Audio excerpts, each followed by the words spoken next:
হলো কি যে জুলাই সনদের বাস্তবায়ন করার জন্য যে 2025 যে আইনটা আদেশটা করা হয়েছে সেটার কোনো আইনি ভিত্তি নাই।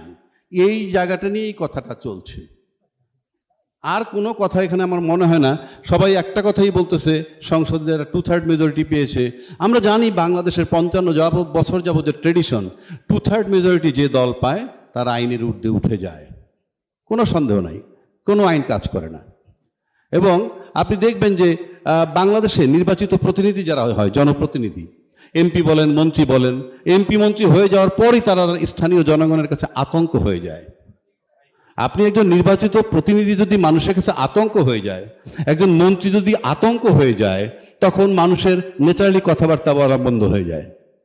এখন আমি সিম্পল একটা কথা বলি, যে জুলাই বাস্তবায়ন আইনটার কথা বলা হচ্ছে 2025, আমি একটু চক্ষু বন্ধ করে কল্পনা করেন, ধরা যাক এই আইনটা হয় নাই, জাস্ট সিম্পল ভাবেন এই আদেশটা হয় নাই, এই আদেশটা নাই কল্পনা করেন, তাহলে কি হয়? এই আদেশটা যদি নাই হয় তাহলে তো সংবিধান মোতাবেক নির্বাচন হওয়ার কথা ছিল 8ই আগস্ট থেকে 8ই আগস্ট 2024-এর পর 7ই নভেম্বর 2024-এর মধ্যে। সংবিধানে কি বলা আছে যে এই সময় পার হওয়ার পর যখন মন চায় তখন? আপনি 2026-এ 12ই ফেব্রুয়ারি নির্বাচন করলেন কোত্থেকে? এই নির্বাচন করার বৈধতাও দেওয়া হয়েছে এই জুলাই সনদ বাস্তবায়ন। সেখানে খুলতে দেখবেন এখানে শিশির মনির আছে, ব্যারিস্টার ফুয়াদ আছে, ওখানে বলা আছে জাতীয় সংসদ নির্বাচনের অর্থ এবার কি, সেটা হলো এই আদেশ জারি হওয়ার অব্যাহত পরে যে সাধারণ নির্বাচনটা হবে সেটাই জাতীয় সংসদ নির্বাচন। তার মানে কি? তার মানে সংবিধান মোতাবেক এই নির্বাচনটা জাতীয় সংসদ নির্বাচন করার সুযোগ নাই, সেটা এক্সপায়ার করছে। যে কারণে এইটা এখানে বলা, কাজে এই আইনটাকে যদি অস্বীকার করা হয়, এই আদেশটাকে যদি অস্বীকার করা হয়, তাহলে আপনার নির্বাচন নিয়ে প্রশ্ন আসবে। দ্বিতীয় কথা হইল, এই সরকারটা ছিল অন্তর্বর্তীকালীন সরকার, যে সরকার সংবিধানের মধ্যে নাই সে সরকার এই সংবিধান চালাবে কিভাবে?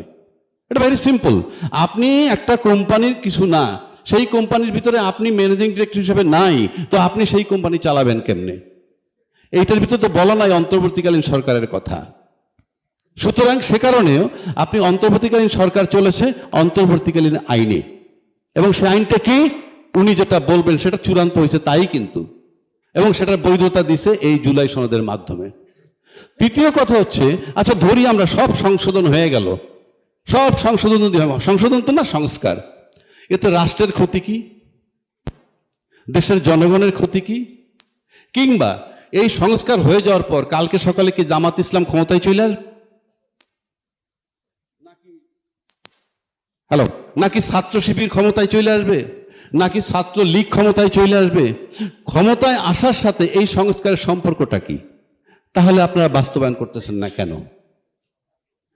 এইটা যদি, এই সংস্কারগুলো যদি হয়, রাষ্ট্রের ক্ষতি নাই, জনগণের ক্ষতি নাই, বিদেশের সাথে আমার সম্পর্ক নষ্ট হবে না, তাহলে সংস্কারটা করতে সমস্যাটা কোথায়? সমস্যা এক জায়গায়, সেটা কি? আপনি কুক্ষিগত করবেন সব। Intention is not good, but আইনের ভাষায় কি বলে? আপনি একবার মেনে নিছেন, মানুষকে প্রতিশ্রুতি দিয়েছেন, আমরা এটা মেনে নিলাম, সেই মোতাবেক আপনারা গণভোটও করেছেন। এই যে প্রতিশ্রুতি দেওয়া, আমার কাছে মনে হয় শিশির মনির বলবে, ব্যারিস্টার ফুয়াদ আসে সে বলবে, একবার যদি আপনি প্রতিশ্রুতি দেন সেখান থেকে আপনি আর ফিরে আসতে পারবেন না। আপনাদের প্র্যাকটিক্যাল লাইফও দেখবেন, ঘরে ফ্যামিলিকে যদি একটা কথা দেন যে এটা করব, পরে দেখলেন যে আপনার অ্যাবিলিটি নাই, ফিরে আসা কষ্ট। তার মানে কি? আইনটা কিছুই না, আপনার ইন্টেনশন। আপনি রাজি হয়েছেন, সম্মতি দিয়েছেন, প্রধানমন্ত্রী বলছেন যে আপনারা হাতে ভোট দিবেন, এখন প্রধানমন্ত্রী কিন্তু একেবারেই নীরব। তাহলে প্রধানমন্ত্রীর কথার মূল্যায়ন কোথায়? প্রধানমন্ত্রী কেন কথা বলছেন না? আমি দেখলাম গতকালকে স্বরাষ্ট্রমন্ত্রী সালাউদ্দিন সাহেব বলছেন পার্লামেন্টে কি, যে রাষ্ট্রপতিকে নাকি উনি জিজ্ঞেস করছিলেন এই অধ্যাদেশে এই স্বাক্ষর করার পর যে আপনি কি এটা স্বাক্ষর করেছেন? উনি বলছেন আমি স্বাক্ষর করতে পারি না, কিন্তু আমাকে পারাচ্ছে। আচ্ছা ভালো কথা, আপনাকে পারাচ্ছে। আপনি বলেন একজন রাষ্ট্রপতিকে কে বাধ্য করলো এই স্বাক্ষর দিতে? যে বাধ্য করেছেন সে তো ক্রিমিনাল অফেন্স করেছেন। ক্রিমিনাল অফেন্স যদি করেন, স্বরাষ্ট্রমন্ত্রী পার্লামেন্টে দাঁড়িয়ে যদি বলেন, তাহলে তাকে কেন জিজ্ঞাসাবাদ করে আইনের আওতায় আনা হচ্ছে না? এক। দুই, রাষ্ট্রপতি শপথ নিছেন আমি সকল রাগ অনুরাগের ঊর্ধ্বে থেকে আমি কাজ করব, সংবিধান রক্ষা করব, এবং কিছুদিন আগে উনি এটাও বলেছেন আমি জীবন দিয়ে হলে সংবিধান রাখবো। তাহলে আপনি এই যে স্বাক্ষরটা করলেন ভায়োলেশন অফ কনস্টিটিউশন। যদি আপনার স্বাক্ষর দেওয়ার রাইট না থাকে তাহলে আপনি স্বাক্ষর করলেন কার হুমকিতে, কার ভয়ে? সেটা আপনি পারেন কিনা এবং রাষ্ট্রপতি ক্ষমতায় থাকতে পারেন কিনা তার যোগ্যতা নিয়ে প্রশ্ন আসছে। আপনি কি রাগ অনুরাগের ঊর্ধ্বে থাকতে পারছেন কিনা কিংবা পারবেন কিনা, সে বলতে পারে কিনা, সবই বলেন আপনি যেভাবেই যান। সুতরাং এটা একটা বিরাট কোশ্চেন মার্ক। বা এটা একটা রাষ্ট্র, এটা একটা সমিতি না, একটা ক্লাব না যে আপনারা যেভাবে মন চায় সেভাবে চালালেন। আপনারা বলতেছেন, একটু আগে আমার এক ভাই বলে গেছে আপনি ধান খেতে ঘুমিয়েছে, তারপরে যথেষ্ট নির্যাতন সহ্য করছে, তাহলে আপনাকে এটা টাচ করে না, আপনাকে স্পর্শ করে না?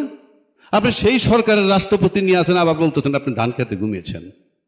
আমি পার্লামেন্টে একজন বিশিষ্ট ব্যক্তি, নাম বলার দরকার নাই, নাম বললে অনেক সময় তারা বিখ্যাত হয়ে যায়, অনেক সময় তারা অন্যভাবে ট্রিট করে, বলেছে যে তারা নাকি আমরা যে হঠাৎ করে 2 বলে 12 রান করার পর আমরা যে 300 রান করলাম, what is the use of it, এর কোনো মূল্যই নাই। পুরা পার্লামেন্ট দেখলাম টেবিল চাপড়াচ্ছে খুব। আমি সেটা একটা জবাব দিতে চাই।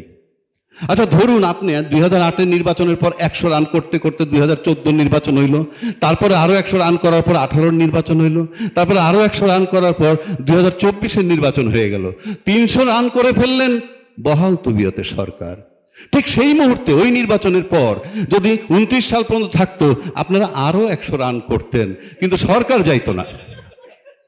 সেই সময় আমরা ক্রিকেট খেলায় দেখেছি এরকম ঘটনা কি, সব শেষে দেখা যায় একজন বলার ব্যাটসম্যান লাস্ট উইকেট হয় 1 বলে 3 রান, 1 বলে 5 রান। ঠিক সেই মুহূর্তে উনি একটা 4 কিংবা 6 মেরে জয়সূচক রান করেন, এটাই চূড়ান্ত বিজয়। সুতরাং আপনার এই যে রানের কথা বলতেছেন এগুলো চলে না রে ভাই। এই সমস্ত কথা ঘরে বসে ওই আমরা বিভিন্ন জায়গায় বসে মুখরোচক আলাপ করতে পারি, তারপরে চরম বাস্তবতা হইল জয়সূচক রান যে করেছে বিজয়টা সে ছিনিয়ে নিয়েছে। আসেন ফুটবল খেলা, 90 মিনিটের খেলা, 2টা দল খেলা হচ্ছে, এক দল বলতেছে পুরা মাঠ নিয়ন্ত্রণ করছে একটা দল, এ দল, কিন্তু বি দল 2টা সুযোগ পেয়ে 2টা গোল দিয়ে দিয়েছে, ফাইনাল। কাজেই ওই যে গোল দিছে কিংবা রান নিছে, জয়সূচক রান বা জয়সূচক গোল, দ্যাট ইজ ফাইনাল। আপনারা ওই গোলগুলো যদি না হইতো, ওই রানটা যদি না নিত, তাহলে আপনারা এখনো ক্ষমতায় থাকতো আওয়ামী লীগ এবং আপনারা আগামী 29 সাল পর্যন্ত আরো 100 রান করতেন। সুতরাং আপনার যদি এই ইন্টেনশন থাকে যে আমরা এইভাবে রান করব, ক্ষমতায় ফ্যাসিজম থাকবে, yes you are permitted to do it. কিন্তু প্রশ্ন হচ্ছে মানুষের, আমি সবাইকে একটা রিকোয়েস্ট করব, আমরা কেউ কেউ বলি কেউ পাকিস্তানের দালাল, কেউ ভারতের দালাল, কারো প্রকাশ করার দরকার নাই। জাস্ট আপনার বিবেককে আপনি প্রশ্ন করেন আপনি বাংলাদেশি কিনা। যদি আপনি ব্যক্তিগতভাবে কনফার্ম থাকেন যে আপনি বাংলাদেশি, তাহলে আমার কাছে মনে হয় এই কোনো সংস্কারে নিয়ে চিন্তিত হওয়ার কোনো কারণ নাই। যদি ভাবেন আপনি বাংলাদেশি, আপনি আমাকে এখানে বসে দেখি আমরা নানান জনকে নানান ব্লেম দেওয়া হয়।